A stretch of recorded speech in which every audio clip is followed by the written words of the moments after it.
It's my third time in Cannes and I always come to attend the film festival. This means that I spend all my time at the venue or in the theaters. It is truly a unique experience of being a part of something that big. I said I don't even need one bodyguard. Believe me, I don't need one. I don't have a bodyguard. I don't know, how to have a.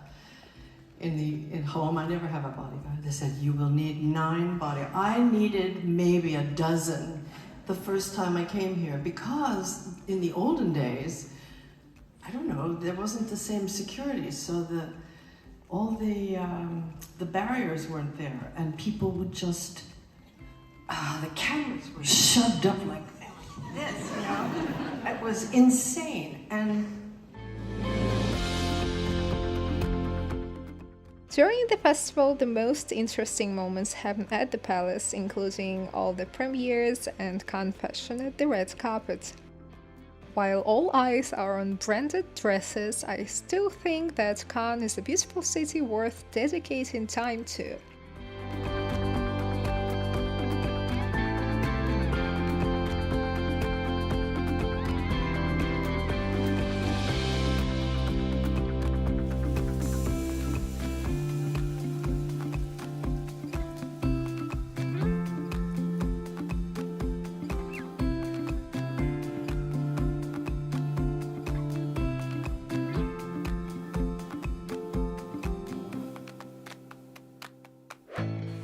I might not even know the best places to visit there, but one of the main highlights for me personally is the seashore.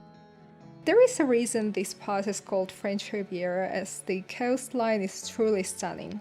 You can also spot a couple of expensive hotels right on Boulevard de Crozet. It is also the main street in Cannes and the hub of the most expensive shops.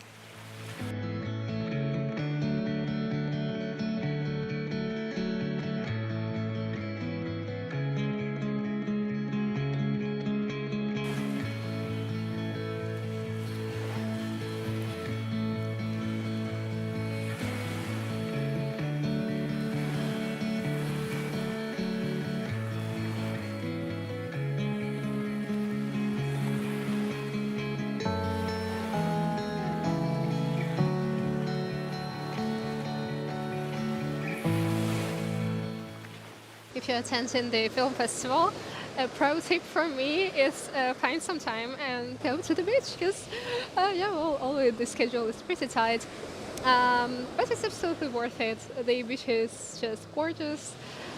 Usually it's a bit chilly to swim in May, so probably I'm not sure. Like it depends on the weather. It's been pretty rainy these days, but anyway, it's just worth taking time and connecting with nature.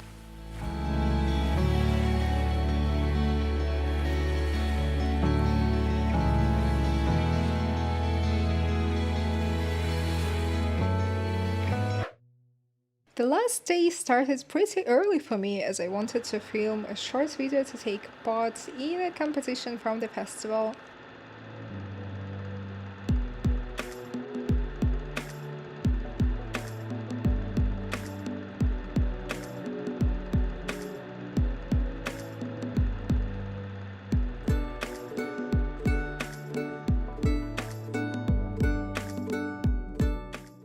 In Cannes, everything reminds you of its film legacy as these beautiful murals.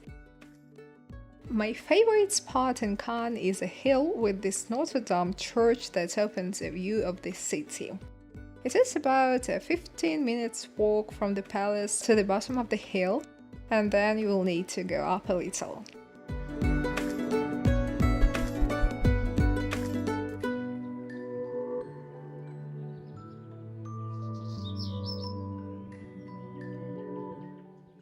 During the day it gets pretty hot and tourists out there, but if you go early enough in the morning you can enjoy some mild sun and lack of people.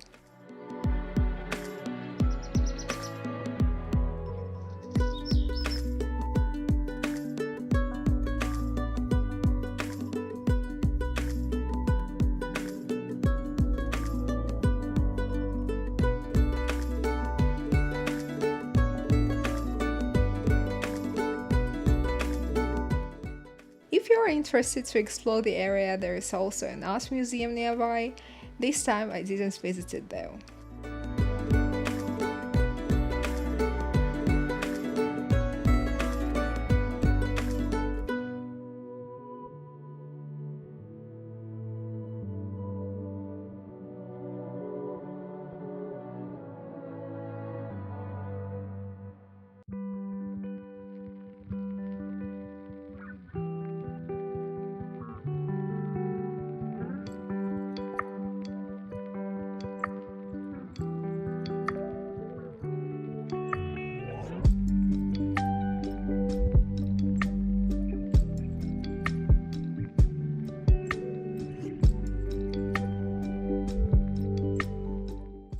Returning to the murals, you can find several of them in the city.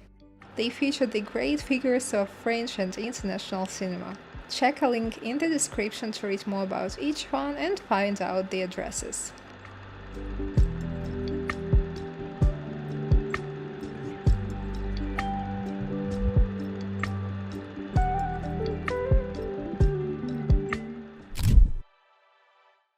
It's not my first time on the French Riviera.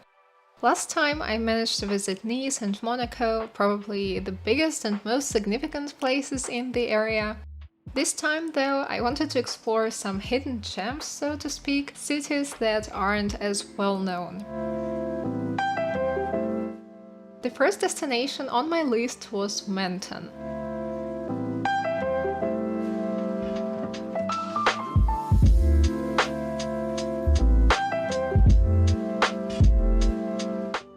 If you're traveling in the south of France, you can visit Menton. It's probably not a very popular city, I would say, but it's pretty unique because it's like a lemon capital of Europe. They produce a lot of lemons, and there is even a lemon festival in February. And you can also visit it in February, and the weather is supposed to be good because they have like over 300 sunny days per year. So it's very likely it will be like this.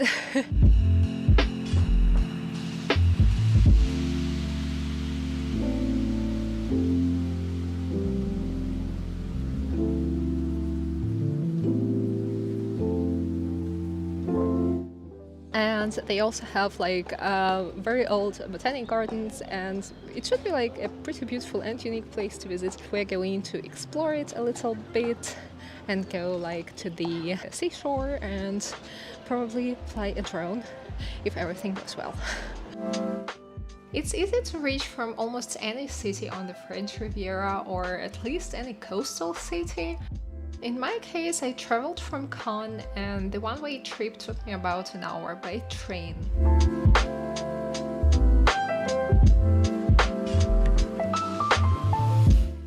It's actually easy to feel overwhelmed in Menton. I had assumed it was smaller. If you only have one day in the city as I did, I recommend heading straight to the promenade and the old town. If the weather is warm enough, you can also go for a swim. The beaches looked very family-friendly, with a gentle level entry into the water.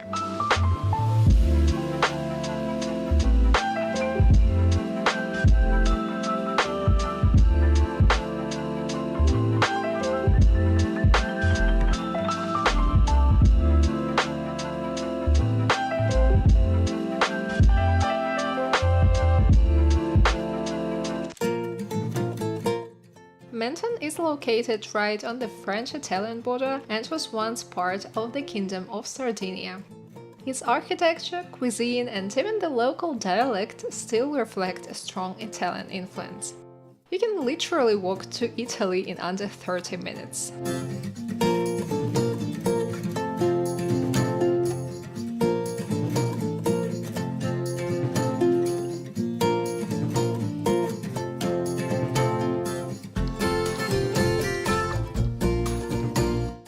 I was really eager to fly my drone, especially because of all those small yachts.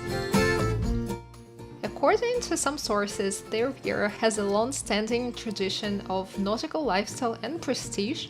Even small coastal towns like Menton have marinas, and owning a small yacht is part of the aspirational lifestyle associated with the region.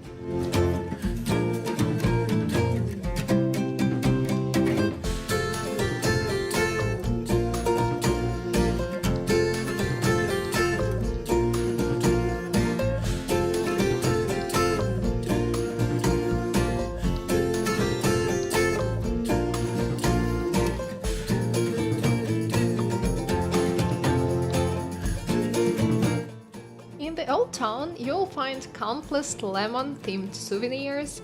I picked up this absolutely stunning lemon soap, mostly because it looks so realistic in my opinion.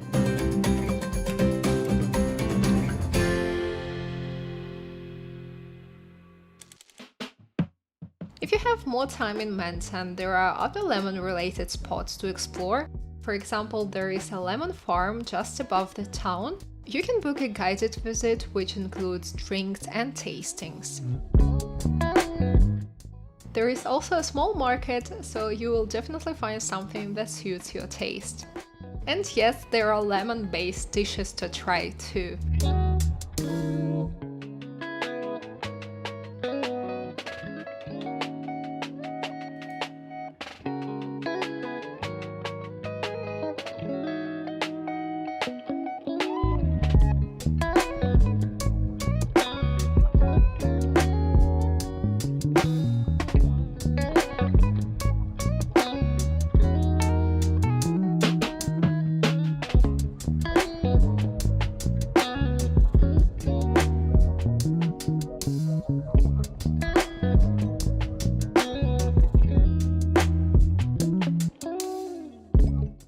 Unlike many French Riviera towns that mostly have pebble beaches, Menton offers a mix of sandy and pebbly beaches. Next time we visit, I hope we'll have more time to explore this wonderful city.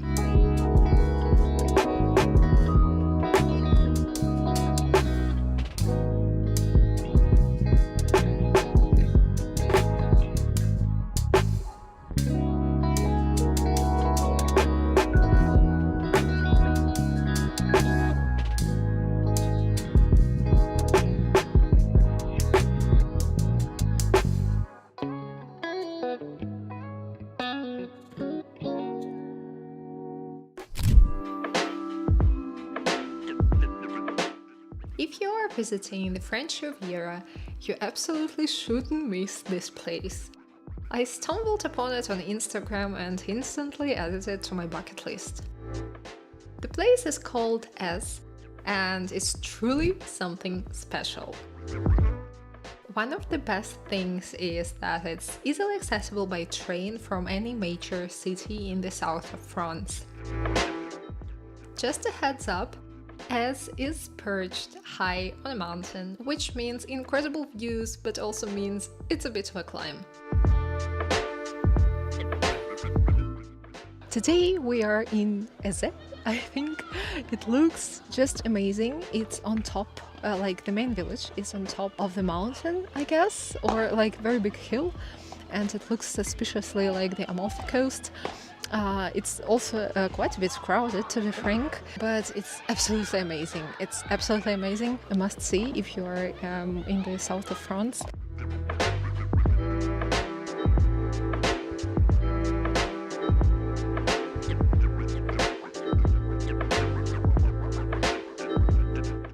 So you can reach it either from Monaco or from Nice or basically any other city by train, and then you should take a bus just to, you know, go up. But there is also a hiking trail which you can take if you are not against hiking, but it will take you about an hour. So we decided just to take a bus because it was 15 minutes, but it was so full. It, you know, saves quite a bit of time and energy because the sun is also in full swing today. I highly recommend waiting quite close to the bus stop, as not everyone managed to get on the bus. It can get crowded and buses don't come very often.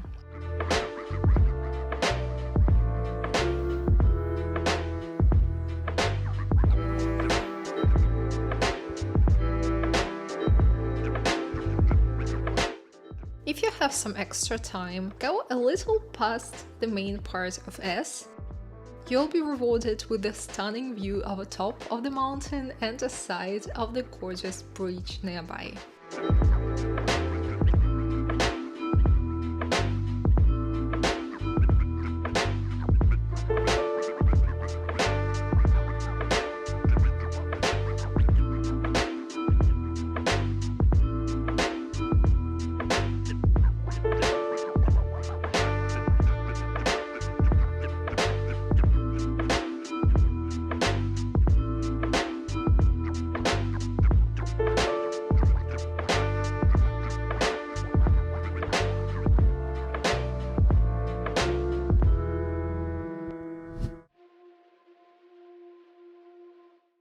as looks like a postcard, and for good reason.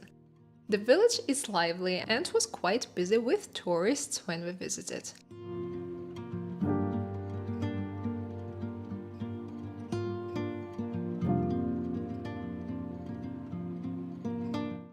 There are plenty of charming little shops and restaurants to explore.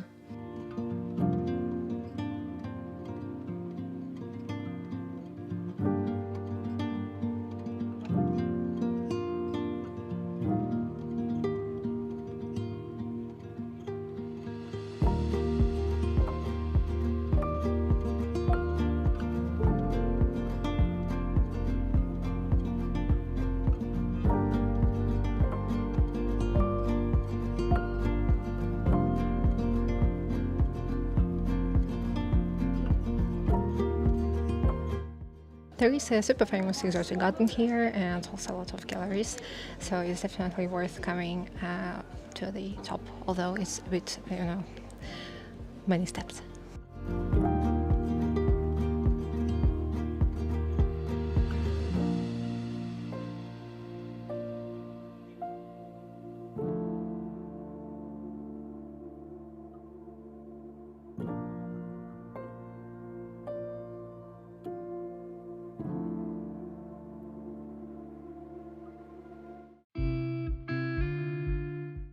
And then the garden.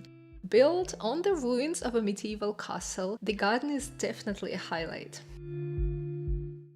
The full price for an adult ticket was €8, but there are discounts for students and children.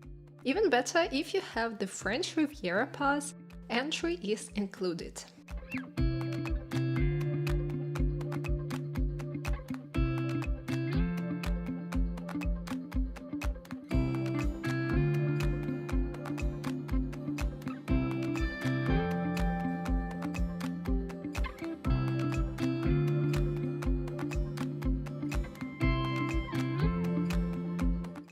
You can easily spend 1 or 2 hours just in the garden admiring the exotic plants.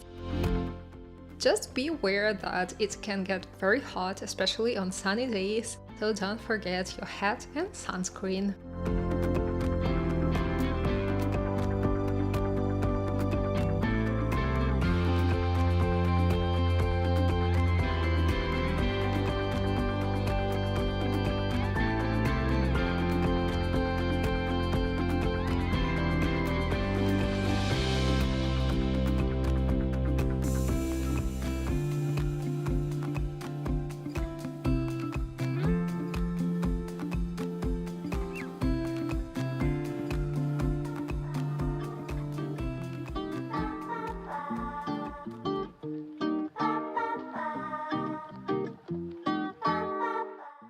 It was absolutely worth it coming here.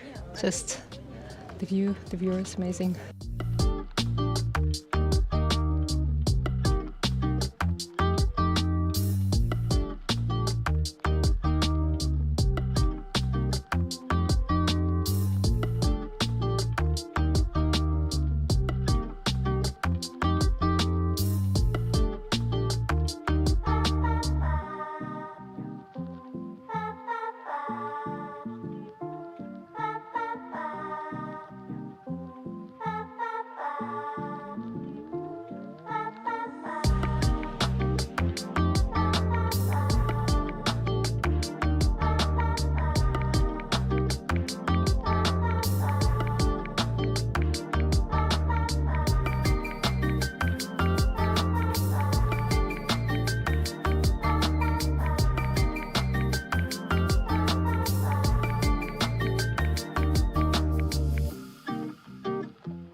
The good news is there is a shaded area too, although the views from there aren't as spectacular.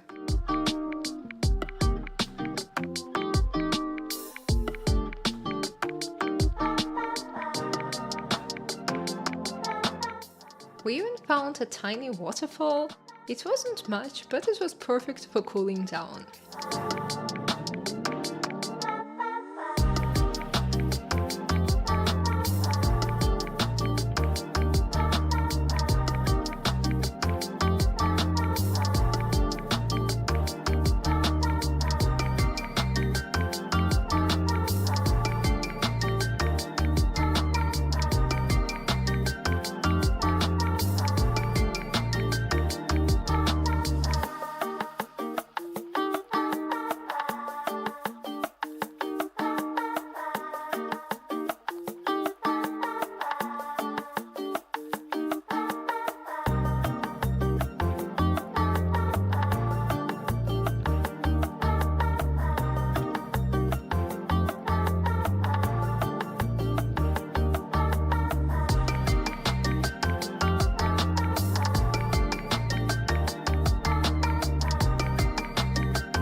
While waiting for our bus, we noticed that the local perfume shop was offering free workshops in different languages, so we joined one.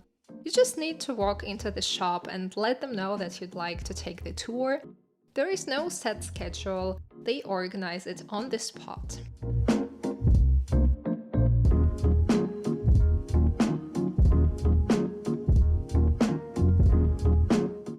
The tour lasts about 20 minutes and includes a walk through the perfume distillation area, the cosmetics lab, and a look at how their signature perfumes are made. Short, but definitely worth it. One last tip: buses in S run on a strange and somewhat irregular schedule, so if you're planning to catch the last one, make sure to be at the bus stop well in advance. I hope you enjoyed this video. If you liked this guide, don't forget to subscribe and give me a thumbs up.